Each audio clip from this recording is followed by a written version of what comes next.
والنازعات غرقا والناشطات نشطا والسابحات سبحا فالسابقات سبقا فالمدبرات أمرا يوم ترجف الراجفة تتبعها الرادفة قلوب يومئذ واجفة أبصارها خاشعة يقولون أئنا لمردودون في الحافرة أئذا كنا عظاما نخرة قالوا تلك إذا كرة خاسرة فإنما هي زجرة واحدة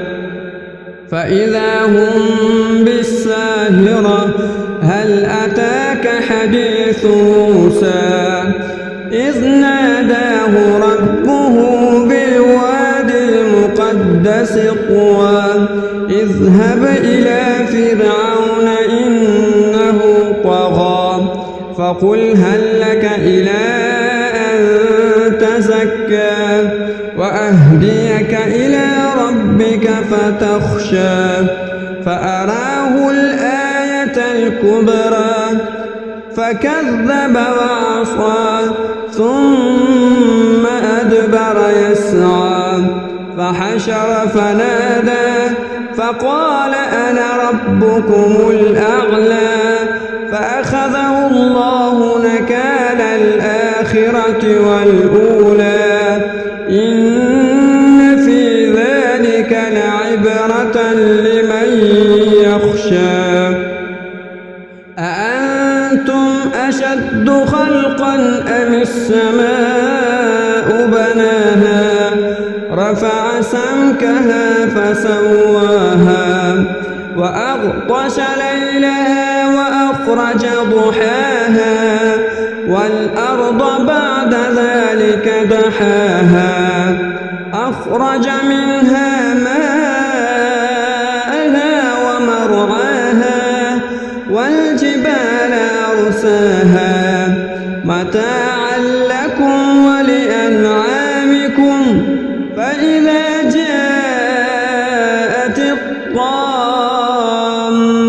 الكبرى يوم يتذكر الإنسان ما سعى وبرزت الجحيم لمن يرى فأما من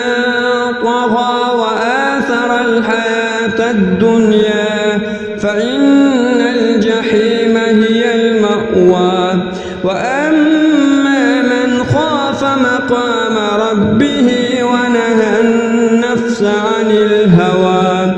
فإن الجنة هي المأوى يسألونك عن الساعة أيان مرساها فيم أنت من ذكراها إلى ربك منتهاها إنما أنت منذر من يخشى